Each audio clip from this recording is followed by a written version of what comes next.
여러분 심심한 인생의 한 줄기 재밌는 이야기 들려드릴게요. 좋아요, 구독, 알림 설정은 제 이야기가 성장하는 데 도움이 됩니다. 이야기 시작할게요. 새벽 5시 서울 외곽의 공동묘지는 아직 어둠 속에 잠겨 있었습니다. 안개가 낮게 깔린 비탈길을 따라 한 청년이 천천히 걸어 올라가고 있었습니다. 19살 이도현이었습니다. 손에는 하얀 봉투 하나가 들려 있었습니다. 낡은 운동화는 이슬에 젖어 있었고 청바지 밑단도 축축하게 젖어 있었습니다. 도현은 한 무덤 앞에 멈춰 섰습니다. 이수진. 어머니의 이름이 새겨진 작은 묘비였습니다. 도현은 무릎을 꿇고 앉았습니다. 그리고 조심스럽게 봉투에서 종이 한 장을 꺼냈습니다. 서울대학교 의과대학 합격 통지서였습니다. 엄마. 도현의 목소리가 떨렸습니다. 나 붙었어요. 그 말과 함께 눈물이 흘러내렸습니다. 도현은 고개를 숙인 채 한참을 울었습니다. 이 종이를 보여드리고 싶었던 유일한 사람은 이미 이 세상에 없었습니다. 도현이 이곳에 오기까지는 긴 시간이 걸렸습니다. 어머니 이수진은 평범한 식당 주방 보조였습니다. 아침 6시부터 밤 10시까지 일했습니다. 도현의 아버지는 도박과 술로 집을 비웠고 빚만 남겼습니다. 그래서 어머니는 혼자서 도현을 키워야 했습니다. 도현이 12살이 되던 해 가족은 서울 변두리 반지하로 이사를 했습니다. 좁고 어두운 방이었습니다. 창문으로는 사람들의 발만 보였습니다. 여름에는 곰팡이 냄새가 났고 겨울에는 냉기가 바닥에서 올라왔습니다. 그런 환경 속에서도 어머니는 도현에게 말했습니다. 도현아, 공부 열심히 해. 넌 꼭 의사가 되어야 해. 그것은 어머니 자신의 꿈이기도 했습니다. 어머니는 어릴 적 간호사가 되고 싶었다고 했습니다. 하지만 가난 때문에 중학교도 제대로 마치지 못했습니다. 그래서 아들만큼은 다르게 키우고 싶었습니다. 도현은 그 말을 지키려고 노력했습니다. 학교에서 돌아오면 곧바로 책상 앞에 앉았습니다. 공부방도 과외도 없었지만 도서관에서 빌린 책으로 혼자 공부했습니다. 성적은 늘 상위권이었습니다. 하지만 도현이 17살이 되던 해 비극이 찾아왔습니다. 어머니가 일하던 식당에서 쓰러진 것입니다. 과로였습니다. 병원으로 옮겨졌지만 상태는 좋지 않았습니다. 의사는 충분한 휴식이 필요하다고 했습니다. 하지만 어머니는 일주일 만에 다시 일터로 나갔습니다. 엄마는 괜찮아. 도현이 학비 벌어야지. 그렇게 석 달을 버티던 어머니는 결국 다시 쓰러졌습니다. 이번에는 일어나지 못했습니다. 병실에 누운 어머니는 도현의 손을 잡고 말했습니다. 미안해, 도현아. 엄마가 끝까지 못 지켜줘서. 엄마, 의사 되는 거 포기하지 마.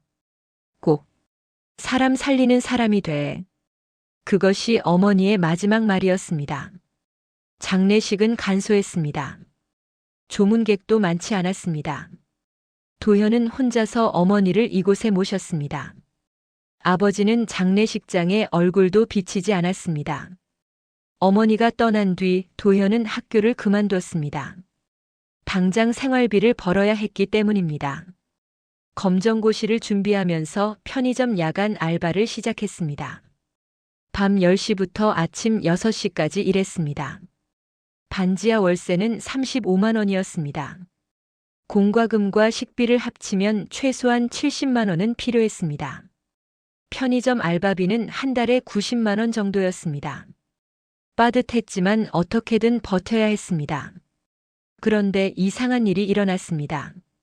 어머니가 돌아가시고 2달 뒤 도현의 통장에 30만 원이 입금되었습니다. 입금자는 익명이었습니다. 그리고 우편함에는 편지 한 통이 도착해 있었습니다. 힘들어도 포기하지 마. 너는 반드시 사람을 살리는 사람이 될 거야.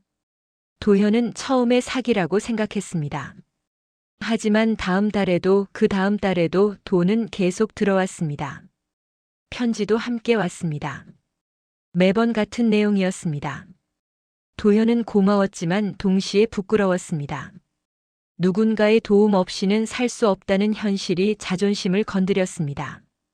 나 같은 인간이 살아있어도 되는 걸까? 밤마다 그런 생각을 했습니다. 하지만 편지 속 글씨는 언제나 단호했습니다. 살아남는 것이 내 의무다. 도현은 그 말을 믿기로 했습니다. 검정고시에 합격했고 수능 준비를 시작했습니다. 편의점 일이 끝나면 새벽 6시였습니다. 그때부터 오전 10시까지 독서실에서 공부했습니다. 잠은 4시간이면 충분했습니다. 그렇게 1년을 보냈습니다. 그리고 마침내 합격 통지서를 받았습니다. 서울대학교 의과대학. 전액 장학생이었습니다. 도현이 가장 먼저 찾은 곳은 이곳, 어머니의 무덤이었습니다. 엄마, 저 정말 잘했죠? 도현의 목소리는 떨렸습니다. 대답은 없었습니다. 차가운 바람만이 묘지를 스쳐 지나갔습니다. 그때였습니다. 여기서 뭐 하는 건가? 뒤에서 낮은 목소리가 들렸습니다.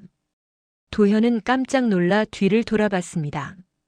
검은 코트를 입은 노인 한 분이 서 있었습니다. 나이는 70쯤 되어 보였습니다. 단정한 옷차림이었고 눈빛은 날카로웠습니다. 죄송합니다. 도현은 황급히 일어나려다가 비틀거렸습니다. 손에 들고 있던 합격 통지서가 바닥에 떨어졌습니다. 노인은 그 종이를 집어들었습니다. 그리고 이름을 확인하는 순간 표정이 굳어졌습니다. 에이, 이도현? 노인의 목소리가 떨렸습니다. 도현은 고개를 끄덕였습니다. 네, 맞습니다만. 저를 아십니까? 노인은 대답하지 않았습니다. 대신 도현을 빤히 바라봤습니다. 그의 눈빛에는 놀라움과 혼란이 섞여 있었습니다. 혹시 노인이 조심스럽게 물었습니다. 편지를 받은 적이 있나? 도현의 가슴이 철렁 내려앉았습니다. 편지요? 익명으로 온 편지 말일세. 도현은 천천히 고개를 끄덕였습니다. 노인의 표정이 더욱 굳어졌습니다. 그 편지들, 지금 가지고 있나? 도현은 가방에서 낡은 편지 뭉치를 꺼냈습니다. 1년 넘게 모아온 것들이었습니다. 노인은 그것을 받아들었습니다. 그리고 첫 장을 펼치는 순간 손이 떨리기 시작했습니다. 이건, 노인의 목소리는 거의 속삭임에 가까웠습니다. 유나의 글씨야. 도현은 알 수 없는 이름이었습니다. 하지만 노인에게는 분명 중요한 사람인 것 같았습니다. 노인은 천천히 고개를 들어 도현을 다시 바라봤습니다. 그의 눈가가 붉어져 있었습니다. 자네는? 노인이 떨리는 목소리로 물었습니다. 유나를 아는가? 도현은 고개를 저었습니다. 아니요, 모릅니다. 저는 그저 매달 편지와 함께 도움을 받았을 뿐입니다. 노인은 한참 동안 말이 없었습니다. 그리고 마침내 입을 열었습니다. 서유나는 내 딸이었네. 그 말과 함께 노인은 바로 옆 무덤을 가리켰습니다. 도현이 시선을 돌렸습니다. 어머니 무덤 바로 옆에 또 다른 묘비가 있었습니다. 서유나. 도현의 입에서 작은 신음이 새어나왔습니다. 1년 넘게 자신을 도와준 사람이 바로 어머니 곁에 잠들어 있었습니다. 서정우는 도현을 근처 카페로 데려갔습니다. 묘지를 내려와 10분쯤 걸었습니다. 작은 카페였습니다. 이른 아침이라 손님은 없었습니다. 서정우는 창가 자리에 앉으며 말했습니다. 앉게. 도현은 조심스럽게 의자를 당겨 앉았습니다. 서정우는 커피 2잔을 주문했습니다. 그리고 테이블 위에 편지들을 펼쳐 놓았습니다. 이 편지들을 언제부터 받았나? 1년 전쯤입니다. 어머니가 돌아가시고 2달 뒤부터요. 서정훈의 얼굴이 굳어졌습니다. 그럼 자네 어머니는 2년 전에 돌아가셨습니다. 도현의 목소리는 담담했습니다. 하지만 손은 떨리고 있었습니다. 서정훈은 한참 동안 편지를 바라봤습니다. 딸의 글씨였습니다. 분명했습니다. 하지만 이해할 수 없는 것들이 너무 많았습니다. 유나도 2년 전에 세상을 떠났네. 도현은 숨을 삼켰습니다. 그럼 이 편지들은 유나가 미리 써둔 것일게야. 서정훈의 목소리가 떨렸습니다. 그 아이는 자기가 오래 살지 못한다는 걸 알고 있었어. 병이 깊었거든. 커피가 나왔습니다. 하지만 둘 다 손을 대지 않았습니다. 서정훈이 천천히 입을 열었습니다. 유나는 생명과학연구원이었네. 조용한 아이였지. 말수도 적었고 친구도 많지 않았어. 도현은 가만히 듣고 있었습니다. 그 아이가 28살이 되던 해 병을 발견했네. 희귀병이었어. 치료법이 없었지. 서정훈은 잠시 말을 멈췄습니다. 유나는 담담하게 받아들였어. 오히려 나를 위로했지. 아빠 괜찮아요. 저는 후회 없이 살았어요. 그렇게 말하더군. 도현의 가슴이 먹먹해졌습니다. 그런데 서정훈이 도현을 똑바로 바라봤습니다. 유나가 마지막 1년 동안 무언가에 몰두하고 있었네. 매달 돈을 인출했어. 적지 않은 금액이었지. 내게는 말하지 않았네. 그게 자네에게 보낸 돈이었겠지. 도현은 고개를 숙였습니다. 갑자기 미안한 마음이 들었습니다. 죄송합니다. 제가 몰랐습니다. 만약 알았더라면. 아니야. 서정훈이 손을 저었습니다. 유나가 선택한 일이네. 자네가 미안해할 필요는 없어. 하지만 서정훈의 목소리에는 혼란이 섞여 있었습니다. 다만 이해가 안 되는 게 있네. 유나가 왜 자네를 도왔는지 말일세. 도현도 알 수 없었습니다. 그저 감사할 뿐이었습니다. 혹시 자네 어머니와 유나가 아는 사이였나? 도현은 고개를 저었습니다. 어머니는 식당에서 일하셨습니다. 연구원과 접점이 있었을 것 같지 않습니다. 서정훈은 깊게 한숨을 내쉬었습니다. 뭔가 이유가 있었을 거야. 유나는 함부로 움직이는 아이가 아니었으니까. 그때 도현의 휴대폰이 울렸습니다. 화면에는 아버지라는 이름이 떠 있었습니다. 도현의 얼굴이 굳어졌습니다. 받지 않아도 되나? 서정훈이 물었습니다. 도현은 고개를 저었습니다. 괜찮습니다. 하지만 전화는 계속 울렸습니다. 결국 도현은 전화를 받았습니다. 응, 나야. 전화기 너머로 거친 목소리가 들렸습니다. 서정훈도 들릴 정도로 컸습니다.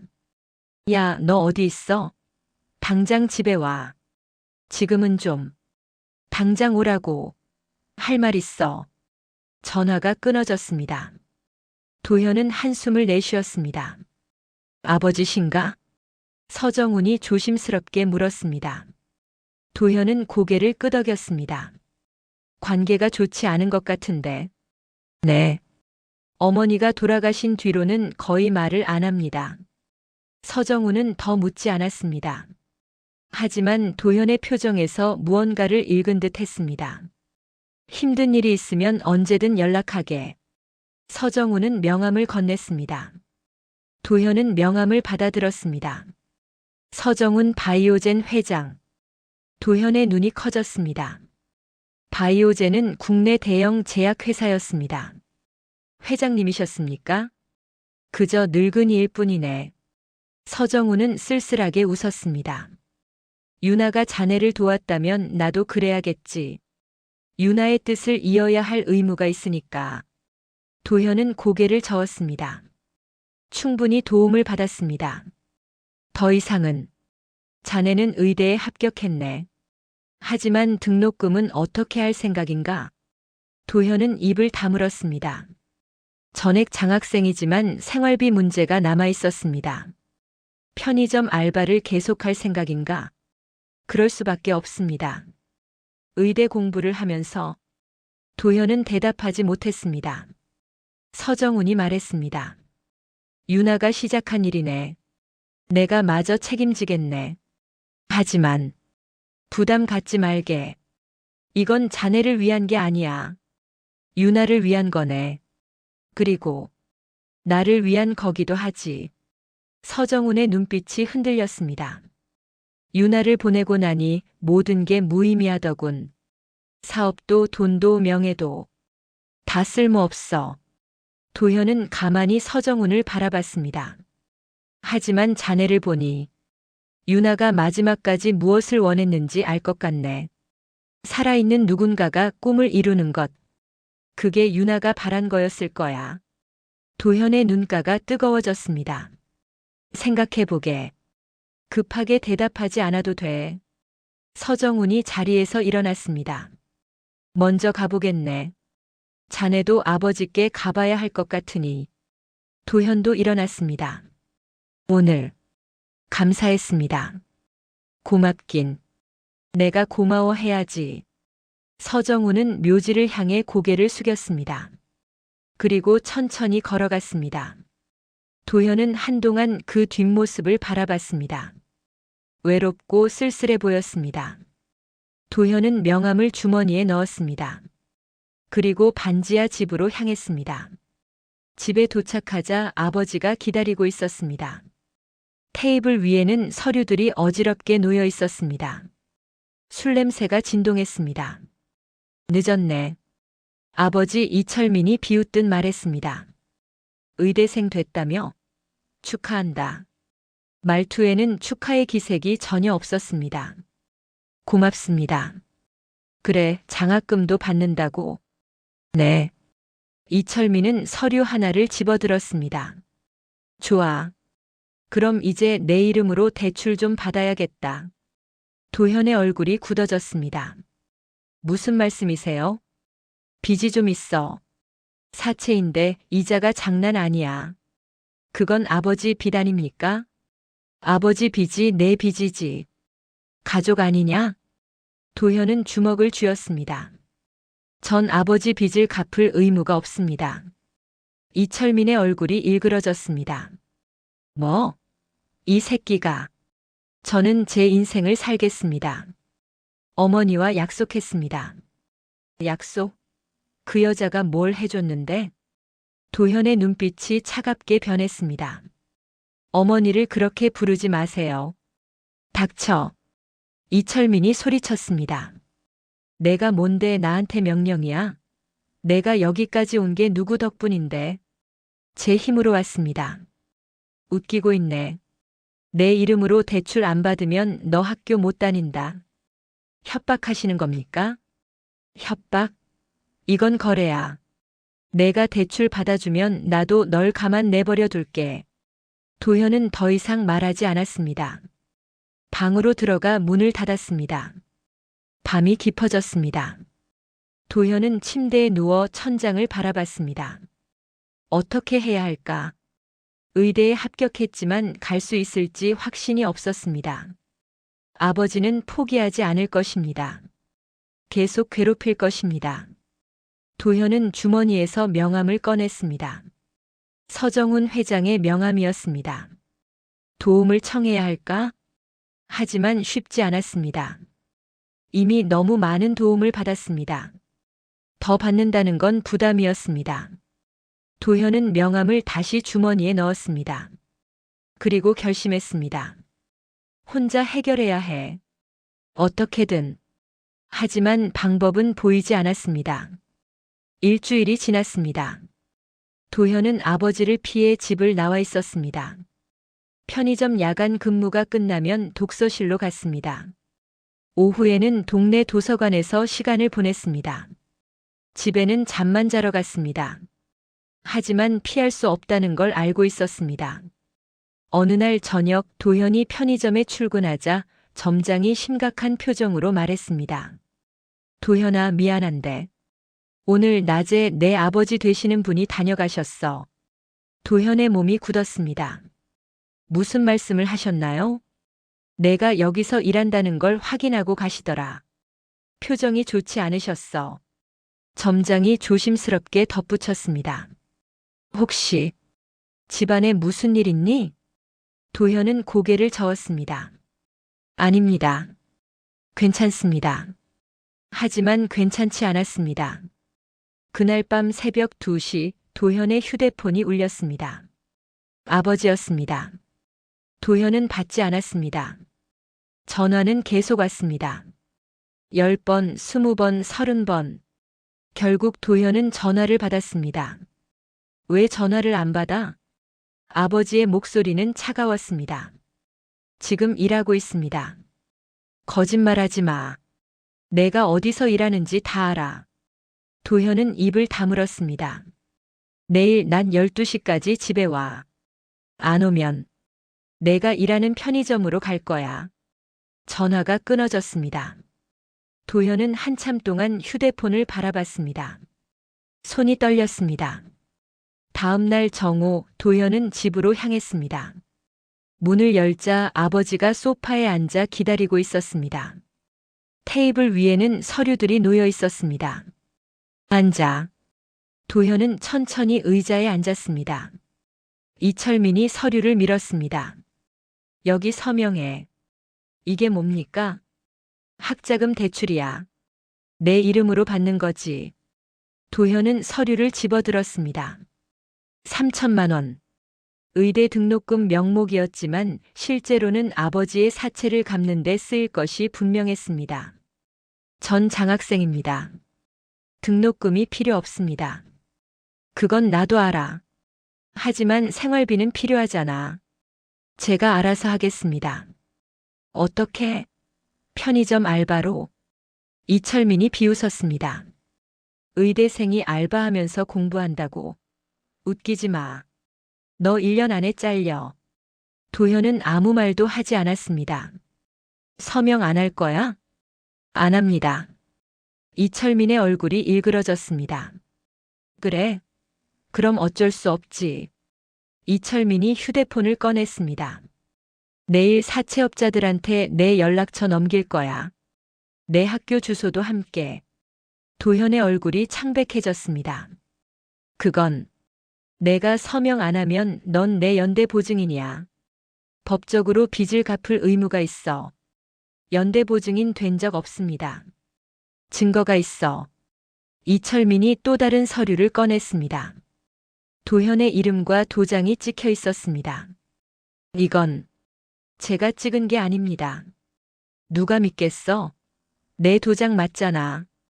도현은 입술을 깨물었습니다. 어머니 장례식 때 필요하다며 도장을 빌려간 적이 있었습니다.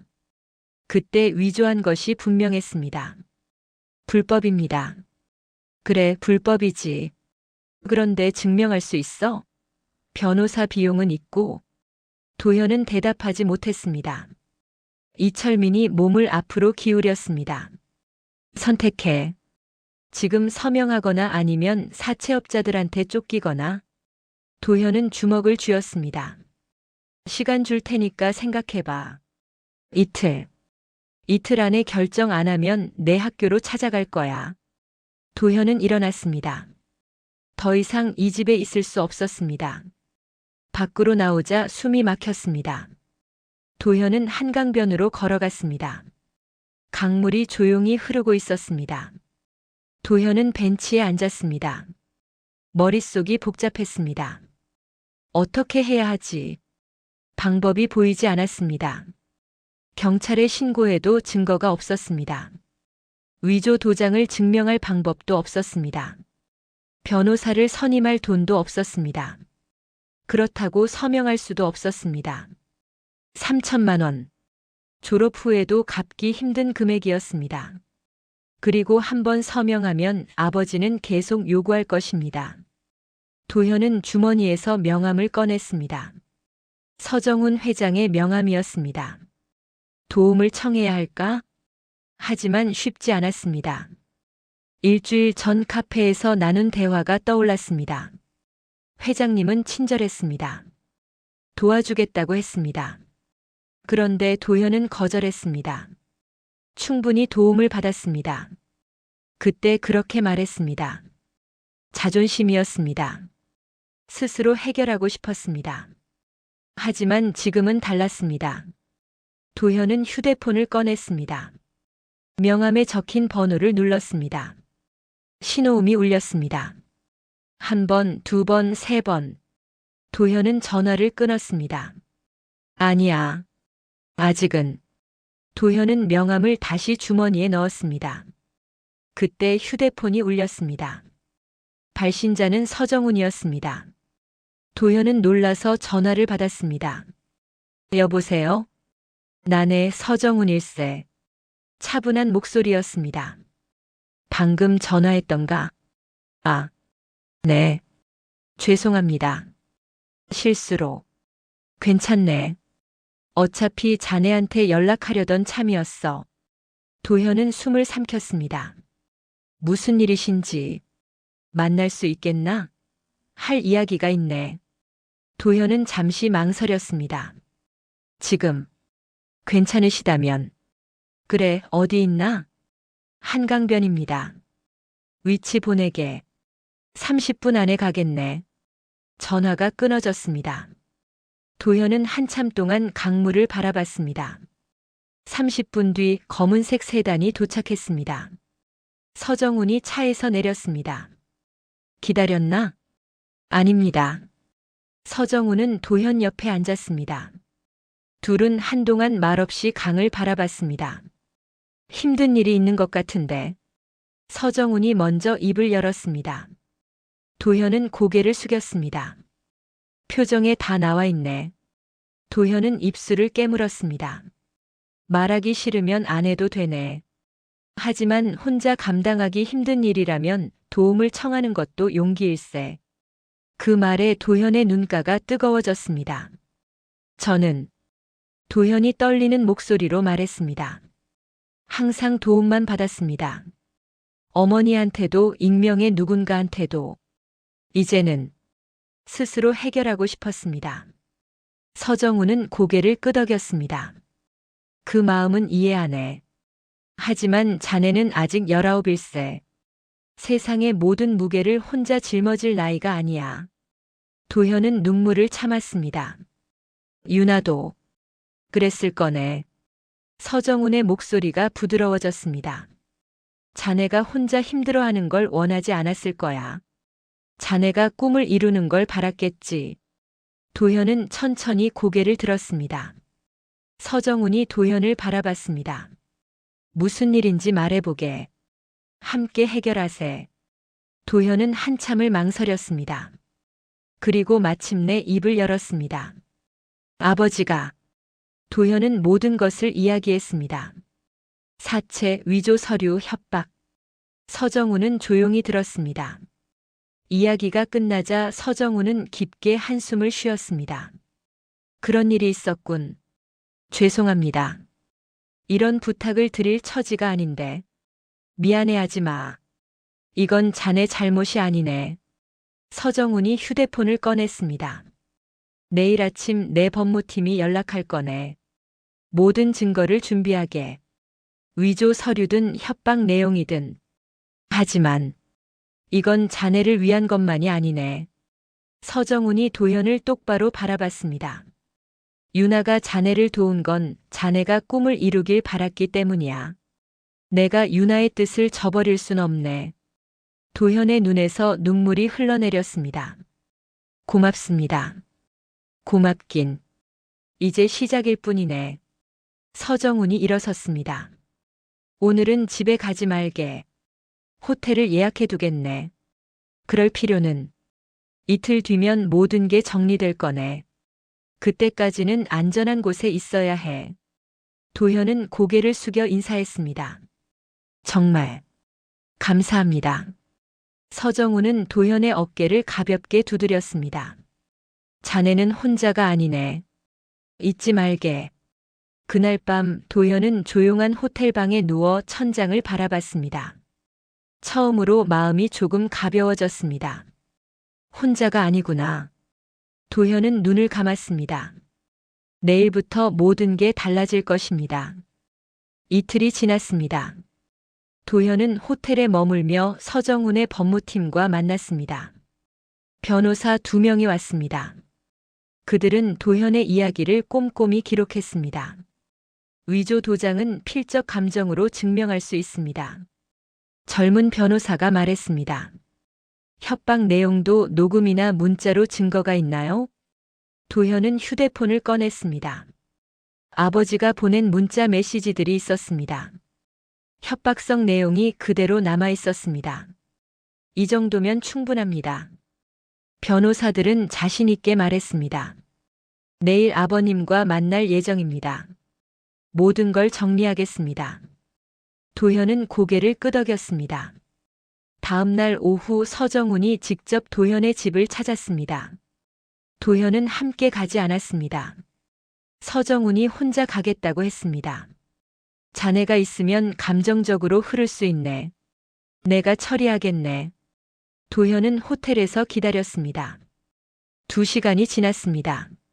서정훈에게서 전화가 왔습니다. 끝났네. 그 한마디였습니다. 어떻게 됐습니까? 자네 아버지는 친권 포기각서에 서명했네. 위조 서류도 모두 무효 처리됐고. 도현은 숨이 막혔습니다. 빚은 내가 정리했네. 사채업자들과도 합의했어. 하지만 그건 걱정 말게. 이건 자네한테 주는 게 아니야. 유나의 유산이라고 생각하게. 서정훈의 목소리는 차분했습니다. 자네 아버지는 앞으로 연락하지 않을 거네. 법적으로 보장받았어. 도현의 눈에서 눈물이 흘렀습니다. 고맙습니다. 정말. 뭐라고 말씀드려야 할지. 고맙다는 말은 이제 그만하게. 앞으로 어떻게 살 건지 생각하는 게 더 중요해. 전화가 끊어졌습니다. 도현은 한참 동안 창밖을 바라봤습니다. 자유로워졌습니다. 진짜로. 일주일 뒤 도현은 서정훈의 집을 찾았습니다. 강남의 조용한 주택가였습니다. 정원이 딸린 2층 집이었습니다. 도현은 초인종을 눌렀습니다. 서정훈이 직접 문을 열었습니다. 왔나? 들어오게. 거실은 넓고 깔끔했습니다. 하지만 어딘가 쓸쓸해 보였습니다. 서정훈이 차를 내왔습니다. 편하게 앉게. 도현은 조심스럽게 앉았습니다. 오늘은 무슨 일로 왔나? 인사드리러 왔습니다. 그리고 도현은 가방에서 서류 봉투를 꺼냈습니다. 이건 차용증입니다. 제가 빌린 금액을 정확히 계산했습니다. 서정훈은 봉투를 받지 않았습니다. 그럴 필요 없네. 아닙니다. 꼭 갚고 싶습니다. 의사가 되면 반드시 갚겠습니다. 서정훈은 잠시 도현을 바라봤습니다. 그리고 천천히 고개를 끄덕였습니다. 그래. 자네가 그러고 싶다면. 서정훈이 봉투를 받았습니다. 하지만 급하게 생각하지 말게. 자네가 좋은 의사가 되는 게 먼저야. 도현은 깊게 고개를 숙였습니다. 감사합니다. 서정훈이 일어나 책장으로 갔습니다. 액자 하나를 꺼내왔습니다. 이거 보게. 사진 속에는 젊은 여성이 웃고 있었습니다. 서유나였습니다. 연구실에서 찍은 사진이네. 유나가 제일 행복해하던 때야. 도현은 사진을 자세히 봤습니다. 따뜻한 미소였습니다. 닮았네. 서정훈이 말했습니다. 뭐가요? 눈빛이. 유나도 그런 눈을 가졌었어. 사람을 살리고 싶어하는 눈. 도현은 가슴이 뜨거워졌습니다. 서정훈이 서재로 갔습니다. 그리고 작은 상자를 가지고 왔습니다. 이걸 자네한테 주려고. 상자 안에는 은색 펜던트가 들어있었습니다. 유나가 늘 차고 다니던 거야. 현미경 모양이지. 도현은 조심스럽게 펜던트를 꺼냈습니다. 이제 자네가 이어가게. 제가 가져도 되는 겁니까? 유나가 원했을 거야. 서정훈의 목소리가 떨렸습니다. 자네가 꿈을 이루는 걸 보는 게 유나를 다시 만나는 것 같을 거네. 도현은 펜던트를 꼭 쥐었습니다. 꼭 훌륭한 의사가 되겠습니다. 그래. 믿네. 두 사람은 한동안 말없이 차를 마셨습니다. 서정훈이 먼저 입을 열었습니다. 앞으로 계획은 어떻게 되나? 다음 주부터 의대 오리엔테이션입니다. 기숙사에 들어갈 예정입니다. 기숙사 생활비는 장학금으로 충당됩니다. 나머지는 주말 아르바이트를 하려고 합니다. 서정훈은 고개를 저었습니다. 공부에 집중하게. 생활비는 내가 보내주겠네. 하지만 이건 투자야. 자네가 좋은 의사가 되면 많은 사람을 살릴 거 아닌가. 도현은 입술을 깨물었습니다. 유나의 꿈을 이루는 거네. 부담 갖지 말게. 도현은 천천히 고개를 끄덕였습니다.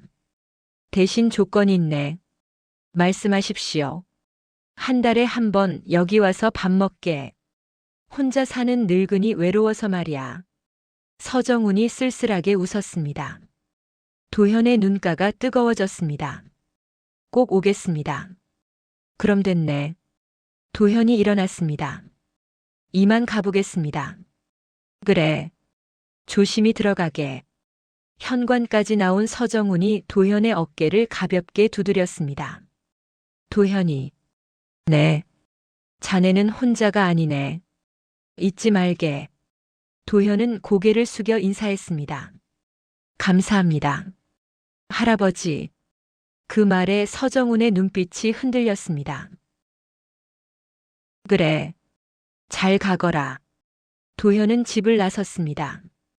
저녁 노을이 하늘을 붉게 물들이고 있었습니다. 도현은 목에 펜던트를 걸었습니다. 그리고 걸었습니다. 이제 시작입니다. 두 어머니의 꿈을, 그리고 자신의 꿈을 이루기 위한 긴 여정의 시작. 도현은 고개를 들어 하늘을 봤습니다. 엄마, 그리고 유나 선생님. 도현이 조용히 말했습니다. 지켜봐 주세요. 꼭 해낼게요. 바람이 불어왔습니다. 따뜻한 바람이었습니다. 마치 대답처럼. 3년이 흘렀습니다. 이도현은 의대 3학년이 되었습니다. 성적은 중상위권이었습니다. 뛰어나지는 않았지만 성실했습니다. 매달 한 번 도현은 서정훈의 집을 찾았습니다. 약속을 한 번도 어기지 않았습니다. 어느 일요일 오후 도현은 늘 그랬듯 집을 방문했습니다. 서정훈이 문을 열었습니다. 왔구나. 안녕하세요, 할아버지. 들어오너라. 거실 테이블에는 음식이 차려져 있었습니다. 서정훈이 직접 준비한 것이었습니다. 오늘은 제가 해드릴 텐데요. 괜찮다.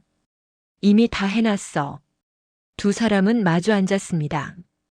요즘 학교는 어떠냐? 바쁩니다. 실습이 많아져서요. 힘들지 않나? 괜찮습니다. 재미있어요. 도현은 솔직했습니다. 환자를 직접 만나니까 제가 왜 의사가 되고 싶었는지 알 것 같습니다. 서정훈은 고개를 끄덕였습니다. 유나도 그랬었지.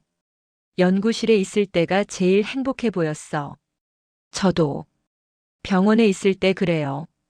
두 사람은 잠시 말없이 밥을 먹었습니다. 도현아.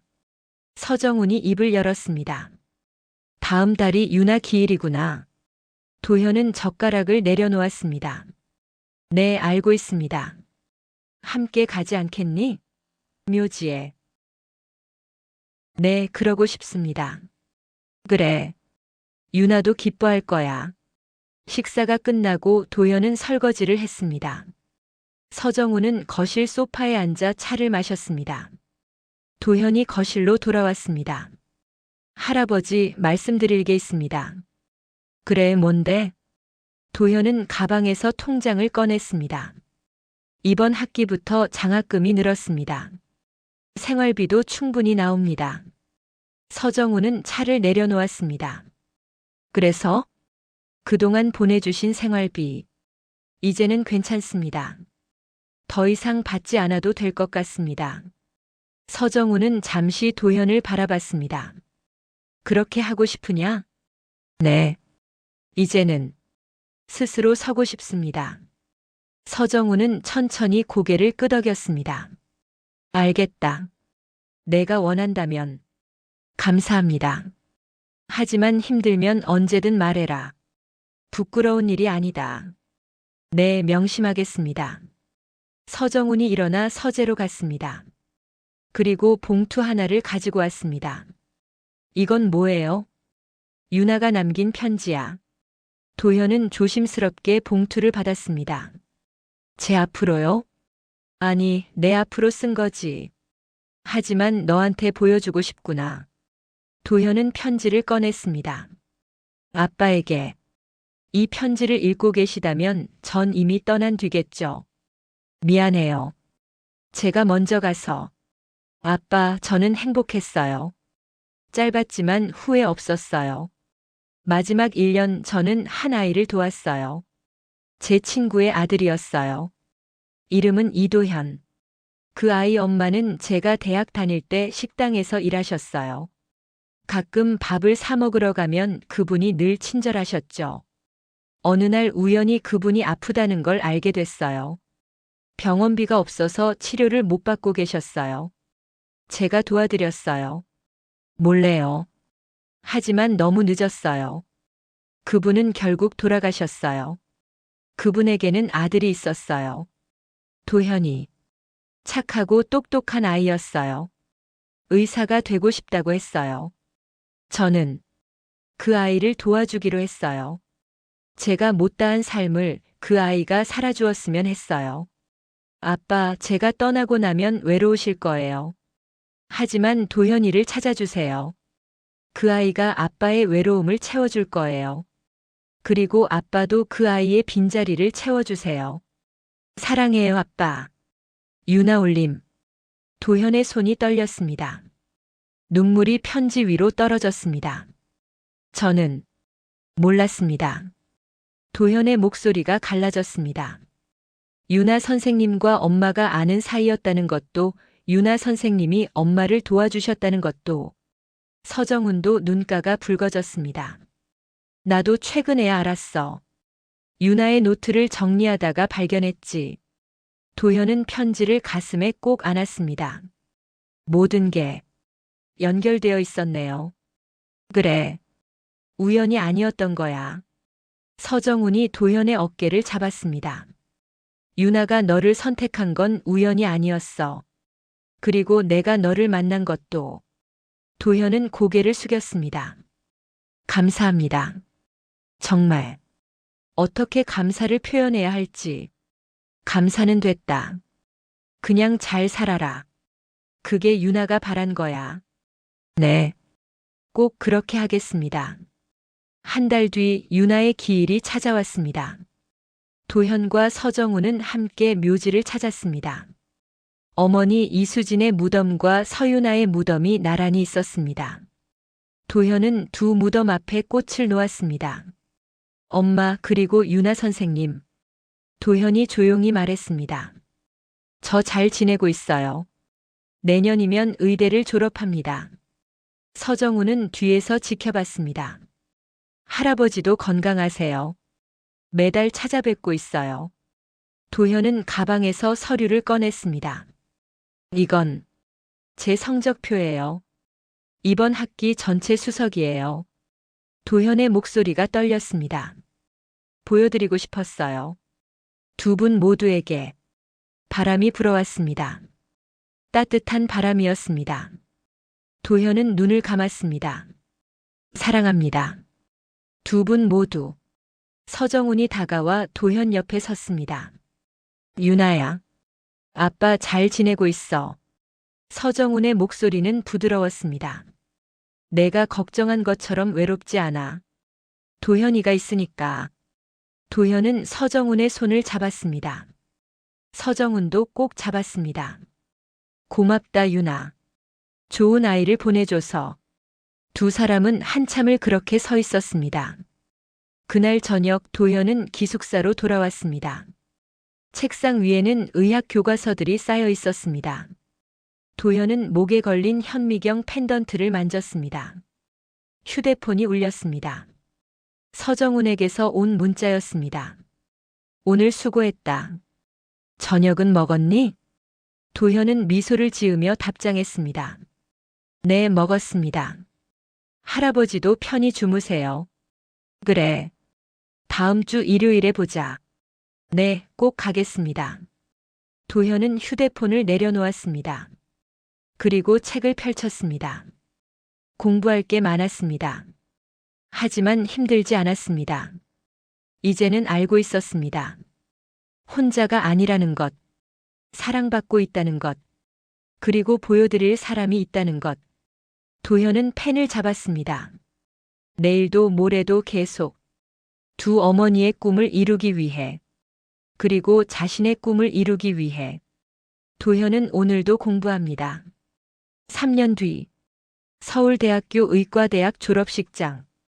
이도현은 졸업가운을 입고 서 있었습니다.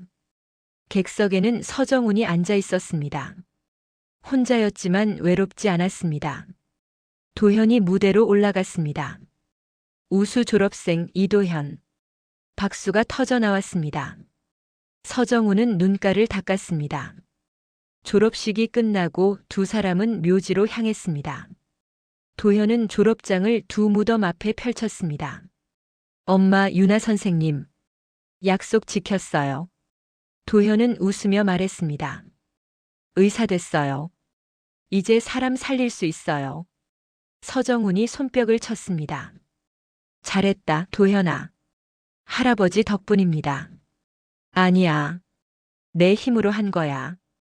도현은 고개를 저었습니다. 혼자서는 못했을 거예요. 모두 덕분이에요. 바람이 불었습니다. 축하하는 것처럼, 응원하는 것처럼 두 사람은 함께 묘지를 내려왔습니다. 오늘 저녁은 내가 살게요, 할아버지. 그래. 그럼 얻어먹어야지. 맛있는 거 드시러 갑시다. 좋아. 가자. 두 사람은 나란히 걸었습니다. 할아버지와 손자처럼. 아니, 그보다 더 깊은 인연으로. 도현은 생각했습니다. 가족은 피로 만들어지는 게 아니구나. 사랑과 책임으로 만들어지는 거구나. 그리고 도현에게는 이제 가족이 있었습니다. 하늘에 계신 두 어머니, 그리고 곁에 계신 할아버지. 도현은 더 이상 혼자가 아니었습니다. 사랑은 사라지지 않습니다. 형태만 바뀔 뿐입니다. 그리고 우리는 모두 누군가의 사랑으로 살아갑니다.